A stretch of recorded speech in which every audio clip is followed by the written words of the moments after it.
ದಿನಾಂಕ 7ನೇ ತಾರೀಕು ಮೊನ್ನೆ ರಾತ್ರಿ 10:30 ಸುಮಾರು Bommanahalli Hangal police station limits ಬೊಮ್ಮನಹಳ್ಳಿಯಲ್ಲಿ ಅಣ್ಣ ತಮ್ಮ ಕುಮಾರ್ ಮತ್ತು ಸಂತೋಷ್ ಅನ್ನೋರು ತಮ್ಮ ಆಸ್ತಿ ವಿಚಾರಕ್ಕಾಗಿ ಜಗಳ ಮಾಡ್ತಾರೆ. ಜಗಳ ಮಾಡಿ ಕುಮಾರ್ ಅನ್ನೋನು ಸಂತೋಷನಿಗೆ ದೂಡ್ಬಿಟ್ಟು ಕೆಳಗೆ ಬಿದ್ದಾದ್ಮೇಲೆ ಅಲ್ಲೇ ಇರ್ತಕ್ಕಂಥ ಮನೆ ಮುಂದೆ ಅಲ್ಲೇ ಇರ್ತಕ್ಕಂಥ ಒಂದು ಕಲ್ಲು ತಗೊಂಡು ಅವನ ತಲೆಗೆ ಹೊಡೆದಿದ್ದಾನೆ. ತಲೆಗೆ ಹೊಡೆದಿದ್ದಕ್ಕೆ ಅವನು ಸ್ವಲ್ಪ ಅರ್ಧ ತಲೆ ಎಲ್ಲ ಡ್ಯಾಮೇಜ್ ಆಗಿ ಅಲ್ಲೇ ಸತ್ತೋಗಿದ್ದಾನೆ. ಸೊ ನಮಗೆ ಲೇಟ್ ನೈಟ್ ಗೊತ್ತಾಯಿತು. ಅದು ಅವ್ರ ತಾಯಿ ಕಂಪ್ಲೇಂಟ್ ಮೇರೆಗೆ ಒಂದು ಮರ್ಡರ್ ಕೇಸನ್ನು ನಾವು ದಾಖಲು ಮಾಡ್ಕೊಂಡಿದ್ದೀವಿ. ಈಗ ತನಿಖೆಯಲ್ಲಿದೆ. ಅವ್ರ ತಮ್ಮ ಕುಮಾರ್ ಯಾರು ಈ ಕೃತ್ಯ ಎಸಗಿದ್ದ ಅವನನ್ನು ಈಗಾಗಲೇ ದಸ್ತಗಿರಿ ಮಾಡಿ ಮನೆ ನ್ಯಾಯಾಲಯದ ಬಂಧಿಸಲಾಗಿದೆ.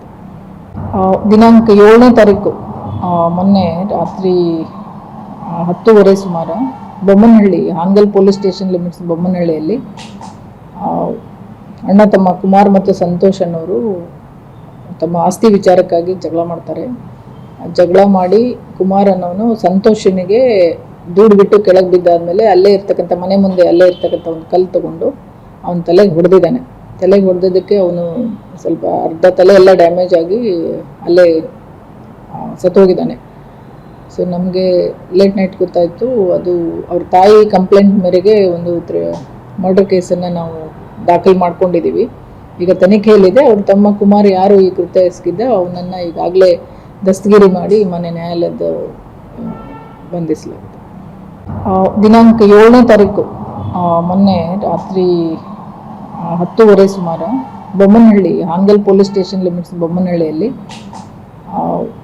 ಅಣ್ಣ ತಮ್ಮ ಕುಮಾರ್ ಮತ್ತು ಸಂತೋಷ್ ಅನ್ನೋರು ತಮ್ಮ ಆಸ್ತಿ ವಿಚಾರಕ್ಕಾಗಿ ಜಗಳ ಮಾಡ್ತಾರೆ.